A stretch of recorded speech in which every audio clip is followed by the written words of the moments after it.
अस्सलाम वालेकुम friends, welcome back to smart diary drama serial Pehli बारिश।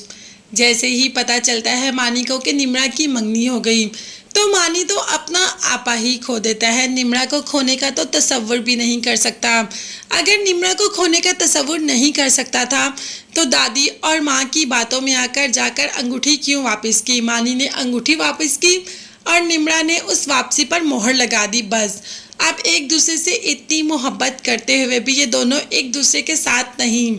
मानी जिसकी की तबीयत तो काफ़ी ख़राब है क्योंकि उसने तो निम्रा के बगैर अपनी ज़िंदगी जीने का सोचा भी नहीं। अब दूसरी तरफ दानिया बहजाद के पास आती है। वो जानती है कि बहजाद बहुत परेशान है। वो उसे तसल्ली देती है कि शायद बहजाद के दिल में अपनी जगह बना ले, मगर नहीं, बहजाद के दिल में तो मलिहा के अलावा कोई कभी नहीं आ सकता। इसीलिए उसे जाने का कह देता है और कहता है कि आइंदा कभी मेरे कमरे में मत आना। दानिया तो वहाँ पर गुस्से से चली जाती है, मगर हाँ, यहाँ से दादी भी चली जाती है, घर छोड़कर नहीं बल्कि मानी का रिश्ता लेने के लिए। मानी जो इस कैफियत से गुजर रहा है तो दादी ने किसी से भी नहीं पूछा और रिश्ता लेने के लिए आ जाती है नवाल का।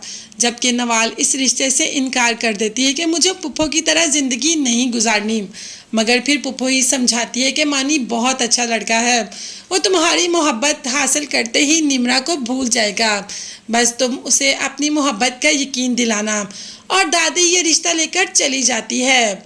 बहजाद जानता है कि मानी निम्रा के बगैर नहीं रह सकता, इसलिए निम्रा से आकर माफ़ी मांगता है कि अगर मेरे बेटे से कोई गलती हो गई तो उसे माफ़ कर दो और प्लीज़ उसके साथ रिश्ता मत तोड़ो, वो तुम्हारे बगैर नहीं जी सकता।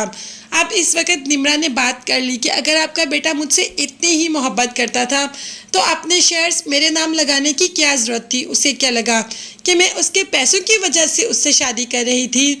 जबकि बहजाद ने कहा कि ये बात तो मानी जानता ही नहीं, ये मेरे और तुम्हारे डैड के बीच की बात है। बस ये सुनते ही निम्रा को तो अपने बाप पर बेहद गुस्सा आ जाता है, जबकि निम्रा के बाप ने कहा था कि मानी सब कुछ जानता है। बहजाद जो कि हाथ जोड़ रहा है निम्रा के, मगर निम्रा ने कहा कि अंकल प्लीज़ आप ऐसा मत करें।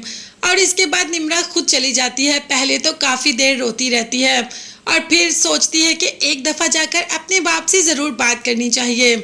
माँ रोकती भी है मगर निम्रा नहीं रुकती और बाप से जाकर बात करती है कि आपने क्यों झूठ बोला, मानी सब जानता है। जबकि बाप ने कहा कि अब तो इस बात का कोई सवाल ही पैदा नहीं होता, तुम्हारी मंगनी होगी और तुम्हारी शादी की तैयारियां हो रही हैं, तो बेहतर है कि इन सब बातों को छोड़कर अपनी शादी की तैयारियों पर तवज्जो दो। अब देखते हैं कि वाकई ही निम्रा वहाँ शादी कर लेगी, यहाँ बाप चाह रहा है, या और नवाल मानी से शादी कर लेगी, या मलिहा आकर सब कुछ ठीक कर देगी। ये सब देखने और जानने के लिए चैनल को लाजमी सब्सक्राइब कीजिएगा, बेल आइकॉन भी प्रेस करें ताकि हर वीडियो आप तक बआसानी पहुंच सके। अपना बहुत ज़्यादा ख्याल रखिएगा और अपनी कीमती दुआओं में मुझे मेरी फैमिली को भी याद रखिएगा। अल्लाह हाफिज़, बाय बाय।